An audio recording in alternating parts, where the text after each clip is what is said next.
In this video, we're going to review the differences between a traditional matrix and a linear design matrix. Let's take a look. We're going to open up System Settings, make our way over here to the List tab, and then down to Pricing Matrices. Now down at the bottom section, we're going to see Parts Matrices. Now let's look at the difference here between a traditional, we'll use the ratchet and wrench example. Let's open up the rules here. And what you see here is, let's affectionately term it a wedding cake style. We have large jumps in between the levels. We have a big base. We have a large jump and then a smaller section. And then we make our way up there to the bride and groom. So you can see items up to $1, 71%, up to $5. But check out between $5 and $75, large jump.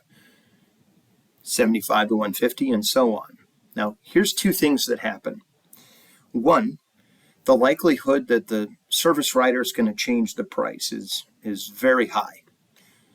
The other disadvantage to this outdated method, if we could go as far as to say that, is that if we wanted to make some changes to this, we're going to be noticed very quickly.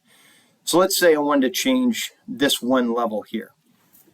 I'm going to impact everything from $150.01 up to $299. Or I could say from $75 to $150. That's going to change quite a few items. I'm not going to be able to do a subtle, non-noticed change. And again, if I combine that with the fact that a service writer is likely to change the price anyhow, we're kind of in a move the goalpost, and we're setting the inflatable gorilla on top of the building, that sail gorilla on fire at the same time. It's a little bit outdated, if I can say that, and at the same time, maybe not as effective as we want it to be. Now that is a traditional example. Let's take a look at a linear design. Now a linear design is a Evel Knievel landing ramp. We want to bring them back to Earth safely. We start out at $1 at 74%.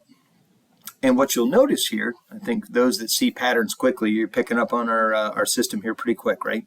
We're dropping $1 or a percent of gross profit at every level. 74 is dropping, and we're going down 1%, all the way down to 20. And you'll notice this pattern here. We've got $10 of cost that's depreciating here as I'm going up, but radically it's going down. Now we went from $1 to $16, and then we hopped up here to $115, and then we went down. Now at the level that we are going down here, we have used this as a template. This is not meant to be just dropped into a repair shop. This is a template. So again, that is the disclaimer. I want to be laser specific. This is by design meant to illustrate the benefits of a linear design. So here's the two benefits. One, the likelihood the service writer is going to manipulate the price to the customer is very low. In fact, we could even instruct the service writer, if you touch the price, you're in trouble. And we'll show you in other videos how you can use the manager dashboard to enforce that fact.